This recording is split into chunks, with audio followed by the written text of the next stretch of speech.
नमस्कार दोस्तों, बहुत बहुत स्वागत है आप सबका एक बार फिर से। दोस्तों, भारत अपने पड़ोसियों को आगे बढ़ाने के लिए और उनका उत्थान करने के लिए लगातार कई तरीके के प्रयास कर रहा है और इसी प्रयास का एक और जो उदाहरण है उसे हम BBIN कहते हैं। BBIN का मतलब है कि बांग्लादेश, भूटान, इंडिया और नेपाल। ये एक क्षेत्रीय समूह है जिसके तहत अब कुछ समझौते लागू किए जाने की बात की जा रही है और इस समझौते में जो सबसे इम्पोर्टेंट समझौता किया जा रहा है और जिस पर हाल ही में मीटिंग भी हुई है वो है MVA। MVA का मतलब मैं आपको बताना चाहूँगा। इसका मतलब यह है कि मोटर व्हीकल्स एग्रीमेंट। हालांकि इसके लिए सभी देशों ने हामी तो भर ली, लेकिन केवल भूटान एक ऐसा देश है जो अभी तक इसके लिए सहमति नहीं बना पा रहा है और कई सारे उसने यहाँ पर मुद्दे भी गिनाए हैं। दरअसल ये जो उप क्षेत्रीय समूह बनाया गया है बांग्लादेश, भूटान, इंडिया, नेपाल का, उसके ज़रिए सबसे आसान हो जाएगा ट्रांसपोर्टेशन करना, यात्रियों का इधर से उधर जाना। इसके अलावा जो माल भेजा जाता है और जो ट्रांसपोर्टेशन वगैरह होती हैं वो सारी की सारी चीज़ें मतलब फ्री ऑफ कॉस्ट होनी है। एक्चुअली BBIN में अगर हम MVA को लागू कर देते हैं तो उसका सबसे बड़ा फ़ायदा ये होगा कि एक तो जो क्षेत्रीय सहयोग है वो तो बढ़ावा उसको मिलेगा ही, इसके साथ ही इन देश के बीच यात्रियों और कार्गो प्रोटोकॉल में भी मदद होगी।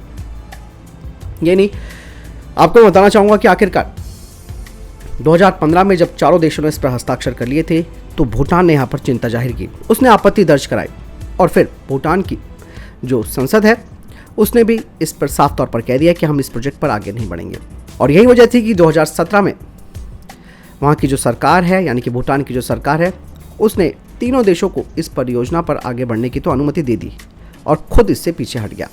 इसके पीछे जो भूटान जो तर्क दे रहा है वो ये है कि उनका जो वर्तमान में आधारभूत ढांचा यानी कि जो इंफ्रास्ट्रक्चर है और कार्बन नेगेटिव यानी कि वो कंट्री कार्बन नेगेटिव बना रहना चाहती है, इसीलिए वो इस तरीके की भीड़ भाड़ को अपने देश में अलाउ नहीं करना चाहती है।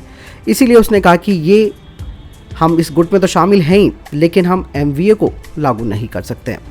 और इस पर जो बैठक हुई है उसमें हालांकि अभी फ़िलहाल तो भारत ये उम्मीद करके बैठा हुआ है कि भूटान इस पर आगे की रणनीति ले और इसीलिए भूटान पर ही सारा दारोमदार किया गया। लेकिन अभी जो मीटिंग हुई है उसमें कहा तो जा रहा है कि पॉजिटिव पक्ष देखने को मिला है भूटान की तरफ से और इसीलिए क्योंकि दबाव तो भारत का भी उसके ऊपर रहता ही है क्योंकि पूरी सिक्योरिटी इंडिया के हाथ में है भूटान की और भूटान चाहते हुए भी भारत के प्रोजेक्ट्स पर उंगली भी नहीं उठा सकता। हालांकि उसने तर्क दिया जो पर्यावरण संबंधी मुद्दे हो सकते हैं किसी देश के, लेकिन इसके पीछे का रीज़न जब बता दिया है कि इससे आपकी ही उन्नति होगी और आपके यहाँ वैसे भी यात्री काफ़ी आते हैं तो ऐसे में उनके लिए भी एक बहुत ही एक अपॉर्चुनिटी भी होगी और आपकी सरकार को भी और आपके देश को भी इसका फ़ायदा होगा।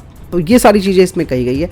लेकिन MVA पर यानी कि जो आपका मोटर व्हीकल्स एग्रीमेंट है उस पर कहीं ना कहीं पेच भूटान लगा रहा है, पर देखते हैं आने वाले समय में इस पर पॉजिटिव होना चाहिए क्योंकि जैसे मैंने कहा कि फ़ायदा तो उसके लिए रहेगा ही।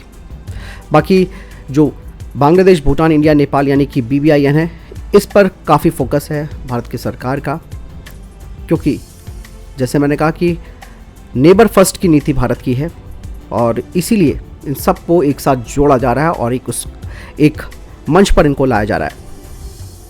आपको क्या लगता है दोस्तों इस बारे में? कमेंट सेक्शन में लिखकर जरूर बताएं। मिलता हूं नई वीडियो के साथ, ख्याल रखिएगा अपना। नमस्कार, जय हिंद, वंदे मातरम।